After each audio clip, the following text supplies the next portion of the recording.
Sir ये ठीक नहीं है सर, इनकी तबीयत खराब है, इनके पेट में क्यों दर्द हो रहा है? इनके खुद के यूनियन एग्रीकल्चरल मिनिस्टर चुनाव हार गए। सर आटा हो, दूध हो, चावल हो, दही हो, हर वस्तु पे महंगाई का आलम है, जीएसटी का आलम। इस बजट ने टैक्स बढ़ा बढ़ाकर इस देश के आम आदमी के खून चूसने का काम किया। मैडम फर्ज करिए कि 2001 में आपने 1 करोड़ रुपए का एक मकान खरीदा, वो मकान की दर 6% के हिसाब से बढ़ती गई उसकी वैल्यू, और आज वो मकान जो 1 करोड़ का आपने 2001 में खरीदा था वो आज 4 करोड़ 17 लाख रुपए का हो गया। अब दो सिनेरियो हैं, एक इंडेक्सेशन का सिनेरियो जिसमें आप बेचें उस पर टैक्स लगे, और एक नया सिनेरियो जिसमें आप उसे बेचेंगे तो नई रेट के अकॉर्डिंग उस पर टैक्स लगेगा।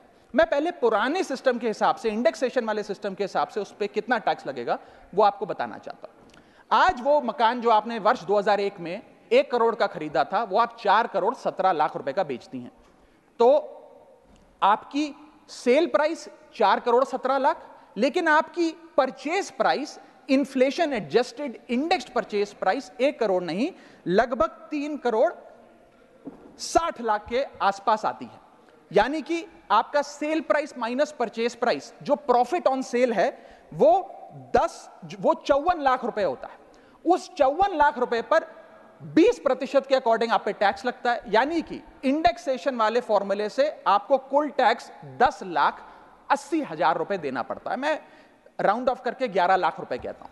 लेकिन जो नई व्यवस्था है जिसमें इंडेक्सेशन आपसे छीन लिया गया है, उसमें sale price 4 crore 17 lakh, cost price 1 crore, मुनाफा 3 करोड़ 17 लाख, उस पर 12.5% टैक्स, यानी कि टैक्स कुल मिलाकर आपका बनता है 39,62,000। यानी कि नई व्यवस्था में वही 1 करोड़ का मकान अगर आप बेचेंगे आज 4 करोड़ 17 लाख का, तो आपको लगभग 40 लाख रुपए टैक्स देना पड़ेगा, और पुरानी व्यवस्था में आपको मात्र 11 लाख रुपए टैक्स देना पड़ेगा। यानी कि 40 माइनस 11 लगभग 29 लाख रुपए का एडिशनल टैक्स आपको देना पड़ेगा मात्र 1 करोड़ रुपए के प्लॉट की सेल पर। यह है इंडेक्सेशन का खेल। इसीलिए indexation long term capital investments के लिए अति आवश्यक है। मैं सरकार से अनुरोध करूंगा कि उसे ना हटाएं, और आज मैं इस सदन में भविष्यवाणी करता हूं, अगर आपने इंडेक्सेशन वापस लागू नहीं किया तो 3 चीजें होने जा रही हैं इस देश में।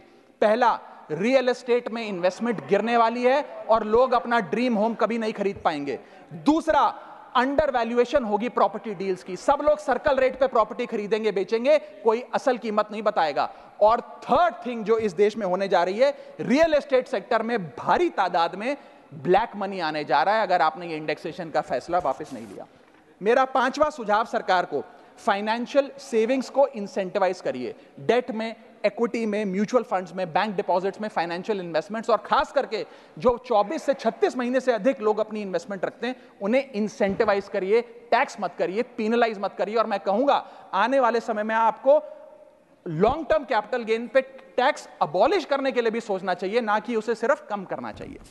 सर पिछले 10 सालों में टैक्स लगा लगाकर सरकार ने एक देश के आम आदमी का खून चूस लिया। अब आप मानिए आप 10 रुपए कमाते हैं, उसमें से 3 साढ़े 3 रुपए आप इनकम टैक्स के माध्यम से दे देते हैं, 2 रुपए 2.5 रुपए जीएसटी आपका चूस लेता है, 1.5-2 रुपए आपका कैपिटल गेन टैक्स लगता है, सेस सरचार्जेस 1-1.5 रुपए के लग जाते हैं, तो मात्र 10 रुपए में से 7-8 रुपए तो सरकार के खजाने में चला जाता है।